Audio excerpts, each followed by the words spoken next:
नमस्कार दोस्तों, कैसे हो आप। उम्मीद करता हूँ अच्छे ही होंगे। दोस्तों, आज की इस वीडियो में मैंने आपको गौतम बुद्ध की ऐसी कहानी के बारे में बताया है जिसे सुनकर आप अपनी उस समस्या को हल कर पाएंगे जिसकी वजह से आपने अपने जीवन में ना जाने क्या कुछ खोया है। जी हाँ, आज की इस कहानी से आप अपनी लेजीनेस की समस्या को जड़ से खत्म कर पाएंगे और अपने जीवन में उन्नति की ओर अग्रसर होंगे। गौतम बुद्ध की प्रेरणास्पद कहानियाँ जीवन के महत्वपूर्ण सवालों के उत्तर खोजने के लिए मार्गदर्शन प्रदान करती है। इन कहानियों से आप यह भी जानेंगे कि कैसे एक व्यक्ति अपने जीवन को शांति समृद्धि के माध्यम से सफलता की ओर अग्रसर हो सकता है। आपको जीवन के बारे में बहुत कुछ सिखा सकती है आज की यह वीडियो, पर अंत तक बने रहे। मुझे यकीन है कि आप यहाँ से बहुत कुछ सीख कर जाएंगे। दोस्तों, गौतम बुद्ध की आज की ये कहानी आपकी उस समस्या को हल कर देंगी जिसकी वजह से आपने जीवन में ना जाने क्या कुछ खोया है। यह वह समस्या है जिसकी जड़ें इतनी ज्यादा मजबूत हो चुकी है कि व्यक्ति को खुद ही नहीं पता चलता कि उसे यह समस्या है, और इस समस्या का नाम है आलस यानी लेजीनेस। इसी लेजीनेस की वजह से आप अपना कीमती जीवन यूं ही बर्बाद किए जा रहे हैं। आपको आज जिस शिखर पर होना चाहिए था आप वहाँ नहीं है। अब सवाल यह है कि इस समस्या को यानी लेजीनेस को खत्म कैसे किया जाए। इस लेजीनेस को खत्म करके अपने जीवन को बुलंदियों तक कैसे पहुंचाया जाए। तो चलिए गौतम बुद्ध से जानते हैं इस आलस को जड़ से खत्म करने के ऐसे उपाय जो शायद ही आपने कभी जाने होंगे। मैं आशा करता हूँ कि आप इस कहानी से बहुत कुछ सीखेंगे और अपने जीवन को बुलंदियों तक ले जाएंगे। चलिए शुरू करते हैं आज की कहानी, आलस को दूर कैसे भगाए। दोस्तों, आज की यह कहानी है एक ऐसे व्यक्ति की जो अपने आलसी होने की आदत से छुटकारा पाना चाहता था। वह अपनी इस आदत से इतना ज्यादा दुखी हो चुका था कि वह अपना कोई भी काम समय पर नहीं कर पाता था। वह जानता था कि आलस करने की वजह से उसका जीवन खराब हो रहा है और उसने अपने आलसीपन से छुटकारा पाने की बहुत कोशिश की, लेकिन वह कभी इसमें सफल नहीं हो सका। और दिन गुजरने के साथ साथ वह और ज्यादा आलसी होता गया। जब उसे इस समस्या से बाहर आने का कोई उपाय समझ नहीं आया तो एक दिन वह गौतम बुद्ध के पास आया और दुखी मन से बोला, हे बुद्ध, मैं एक समस्या से ग्रसित हूँ। कृपया आप मुझे इस समस्या से बाहर निकाले। मैं जो कर सकता था सब करके देख लिया, अब तो मुझे बस आप ही का सहारा है। बुद्ध बोले, क्या समस्या है तुम्हें। वह व्यक्ति बुद्ध से कहता है, मैं बहुत आलसी हूँ और अपने आलसपन के कारण मैं कोई भी काम समय पर नहीं कर पाता हूँ। मेरे घर और परिवार में सभी मुझसे बहुत ज्यादा परेशान हैं, बल्कि घर वाले ही नहीं, मैं खुद भी अपने आप से बहुत परेशान हूँ। हे बुद्ध, कृपया करके आप मुझे इस समस्या से बाहर निकाले और मुझे बताएं कि मैं क्या करूँ। व्यक्ति की बात सुनकर बुद्ध मुस्कुराए और बोले, तुम्हें कैसे पता कि तुम आलसी हो और किस प्रकार का आलस है तुम्हें। व्यक्ति बोला, यह तो मुझे नहीं पता कि आलस क्या होता है और मैं आलस से ग्रसित हूँ या नहीं, लेकिन यह जो भी है बहुत बुरा है। इसने मेरा पूरा जीवन खराब कर दिया है। बुद्ध बोले, आलस एक मानसिक अवस्था होती है जो तुम्हारे मन में उत्पन्न होती है, जो एक विचार है, भाव है जिसे इंसान अपने अंदर लाता है। बुद्ध आगे कहते हैं, मनुष्य को दो प्रकार से आलस आता है, शारीरिक और मानसिक। शारीरिक आलस का पहला कारण भोजन है। जब हम ऐसा भोजन करते हैं जिसमें खुद कोई जीवन नहीं है तो वह भोजन शरीर के लिए बोझ बन जाता है और फिर यह तुम्हारे शरीर में आलस पैदा करता है, क्योंकि हमारा शरीर भोजन से मिलने वाली ऊर्जा पर चलता है।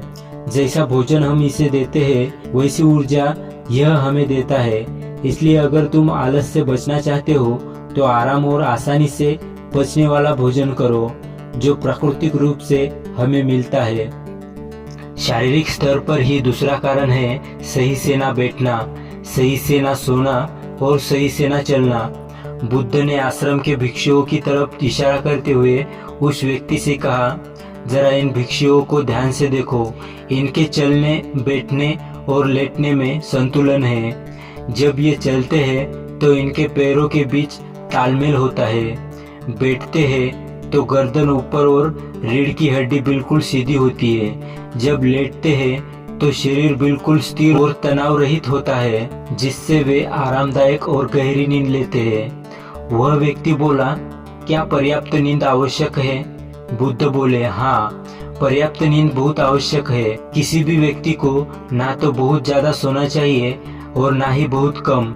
यदि तुम रात को पर्याप्त नींद नहीं लेते हो तो कल पूरा दिन आलस्य और थकान से भरा होगा। इसी तरह यदि किसी रात तुम पर्याप्त से ज्यादा नींद लेते हो तब भी अगला दिन आलस्य से भरा हुआ होता है। अर्थात तुम्हें अपनी नींद में संतुलन लाना होगा, सही समय पर सोने का अभ्यास करना होगा और सही समय पर जागने का भी।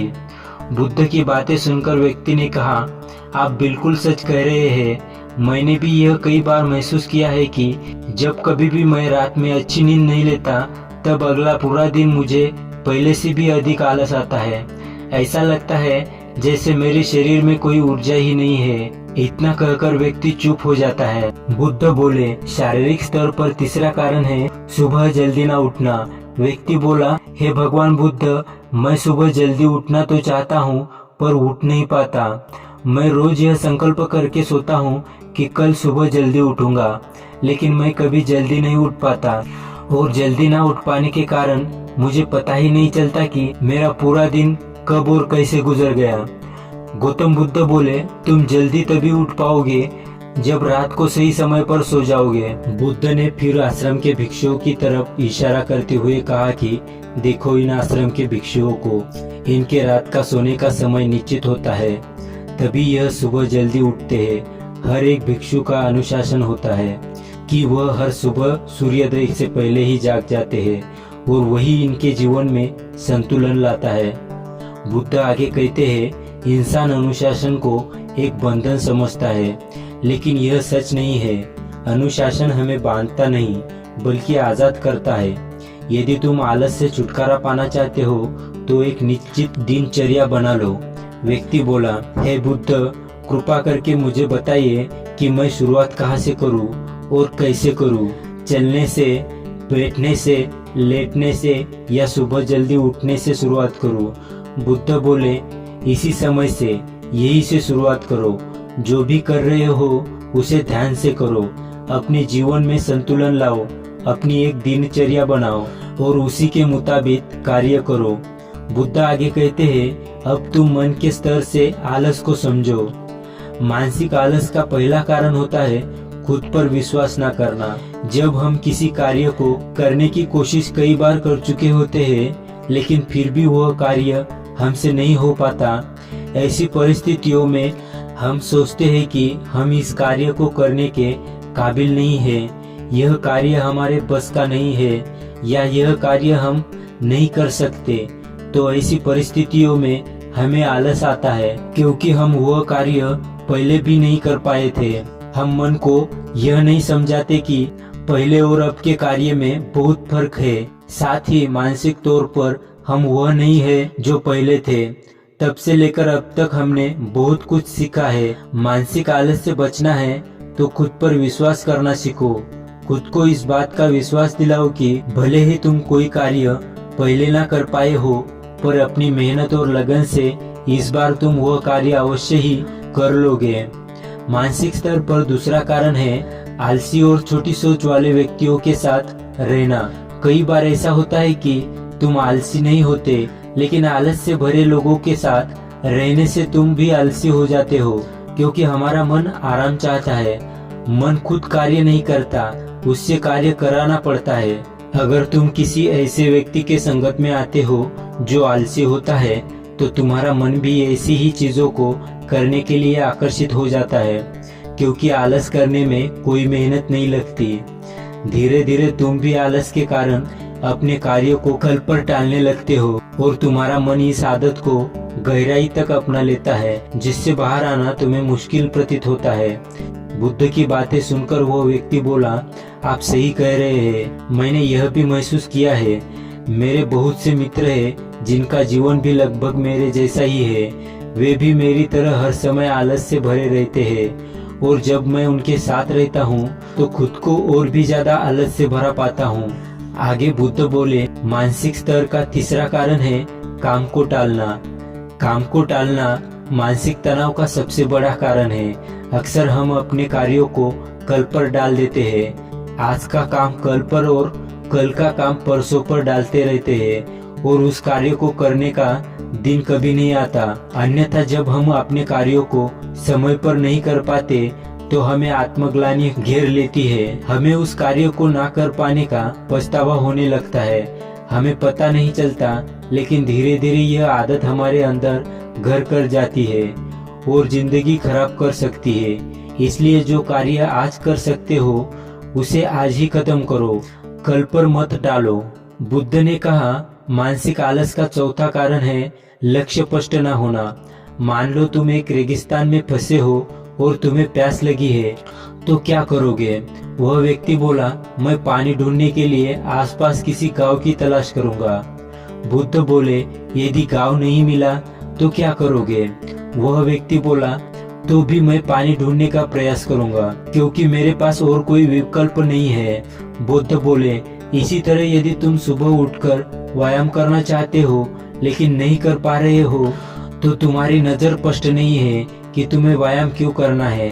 या फिर अगर तुम किसी भी कार्य को करना चाहते हो लेकिन कर नहीं पा रहे हो, तो इसका कारण भी तुम्हारे लक्ष्य का स्पष्ट नहीं होना हो सकता है। सबसे पहले ये जानने की कोशिश करो कि तुम्हें कोई भी कार्य क्यों करना है, और जैसे ही तुम्हें क्यों का जवाब मिल जाता है, उस कार्य को करने के लिए तुम्हारा नजरिया स्पष्ट हो जाता है और तुम उस कार्य को कर लेते हो।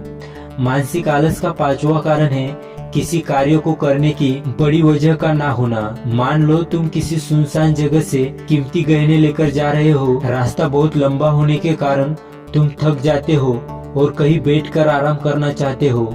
यह सोचकर तुम एक पेड़ के नीचे बैठ जाते हो। तुम पेड़ के नीचे आराम कर ही रहे होते हो कि तुम देखते हो सामने से एक डाकू आ रहा है। तो क्या ऐसी परिस्थिति में भी तुम्हारा आलस तुम्हें भागने से रोकेगा? क्या तुम अपने गहने बचाने के लिए वहाँ से नहीं भागोगे? नहीं, तुम्हारा आलस तुम्हें सिर्फ उन्हीं कार्यों को करने से रोकता है जिन्हें करने की तुम्हारे पास कोई बड़ी वजह नहीं होती। बुद्ध ने कहा, मेरी बात ध्यान से सुनो। एक बात हमेशा याद रखना, जहाँ स्पष्टता है और कार्य करने की कोई बड़ी वजह है, वहाँ आलस हो ही नहीं सकता। वह व्यक्ति गौतम बुद्ध से बोला, हे बुद्ध, आज मुझे आलस का सारा खेल समझ आ गया। आज से मैं आपके बताए रास्ते पर ही चलूंगा। आज आपने मुझे जो ज्ञान दिया है, मुझे इसके बारे में कुछ मालूम ही नहीं था। आपने कितनी सहजता से मेरी इस समस्या का समाधान कर दिया है। धन्यवाद तथागत। दोस्तों, आज की इस कहानी में महात्मा बुद्ध ने हमें इन तथ्यों से अवगत कराया है कि आलस क्या होता है, आलस को कैसे दूर करें। आज की गौतम बुद्ध की इस कहानी से हमने जाना कि मनुष्य को आलस दो प्रकार से आता है, शारीरिक और मानसिक। इन दोनों ही पहलुओं को कहानी में बहुत ही विस्तार से समझाया गया है, जो कि आप समझ भी गए होंगे। इसलिए आज ही अपने जीवन से इस आलस नाम की बीमारी को दूर भगाइए और अपने जीवन को उस बुलंदियों तक ले जाइए जहां आप पहुंचना चाहते हैं। दोस्तों, उम्मीद करता हूं कि आज के इस वीडियो से आपको बहुत कुछ सीखने को मिला होगा। वीडियो पसंद आए तो वीडियो को लाइक और चैनल को सब्सक्राइब करें। धन्यवाद।